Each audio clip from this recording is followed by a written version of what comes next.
ಮುತ್ತೈದೆಯರಿಗೆ ವೀಳ್ಯದೆಲೆ ಕೊಡುವಾಗ ಇಂತಹ ತಪ್ಪು ಮಾಡಬೇಡಿ. ಒಂದು ವೇಳೆ ತಪ್ಪು ಮಾಡಿದರೆ ಕಷ್ಟಗಳು ಬರುತ್ತವೆ.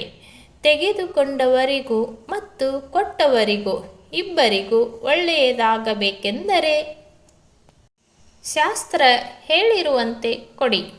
ಬಾಗಿನ ಕೊಡುವಾಗ ವೀಳ್ಯದೆಲೆ ತಪ್ಪದೆ ಕೊಡಲೇಬೇಕು. ವೀಳ್ಯದೆಲೆಗೆ ತುಂಬಿನಲ್ಲಿ ಅಲಕ್ಷ್ಮಿ ಇರುತ್ತಾಳೆ.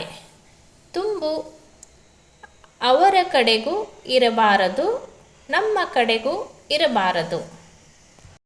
ವೀಳ್ಯದೆಲೆ ಕೊಡುವಾಗ ಅಡ್ಡ ಹಿಡಿದು ಕೊಡಬೇಕು, ಅಂದರೆ ತುಂಬು ಸೈಡಿಗಿರಬೇಕು. ವೀಳ್ಯದೆಲೆ ತಿನ್ನುವಾಗ ಅದರ ತುಂಬು ಪೂರ್ತಿಯಾಗಿ ತೆಗೆದು ತಿನ್ನಬೇಕು. ಇಲ್ಲದಿದ್ದರೆ ಅಲಕ್ಷ್ಮಿ ಬೆನ್ನು ಹತ್ತುತ್ತಾಳೆ. ವೀಳ್ಯದೆಲೆಯಲ್ಲಿ ಲಕ್ಷ್ಮಿ ವಾಸವಾಗಿ ಇರುತ್ತಾಳೆ. ಹೀಗಾಗಿ ವೀಳ್ಯದೆಲೆಗೆ ಬಹಳ ಮಹತ್ವದ ಸ್ಥಾನಮಾನ ಇದೆ. ಪ್ರತಿಯೊಬ್ಬರ ಮನೆಯಲ್ಲಿ ವೀಳ್ಯದೆಲೆ ಇದ್ದರೆ ಆ ಮನೆಯಲ್ಲಿ ಲಕ್ಷ್ಮಿ ವಾಸವಾಗಿ ಇರುತ್ತಾಳೆ. ಹಾಗಾದರೆ ಇನ್ನೇಕೆ ತಡ ಮಾಡುತ್ತೀರಿ?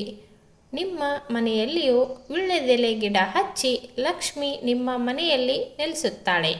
ಸ್ನೇಹಿತರೆ, ಈ ಮಾಹಿತಿ ಖಂಡಿತವಾಗಿಯೂ ನಿಮಗೆ ಇಷ್ಟವಾಗಿದೆ ಅಂದುಕೊಳ್ಳುತ್ತೇನೆ.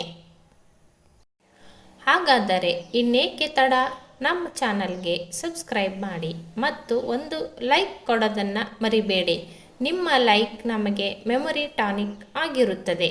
ಸ್ನೇಹಿತರೆ, ದಯಮಾಡಿ ಲೈಕ್ ಕೊಡಿ, ನಮ್ಮ ಚಾನಲ್ಗೆ ಸಬ್ಸ್ಕ್ರೈಬ್ ಮಾಡಿ.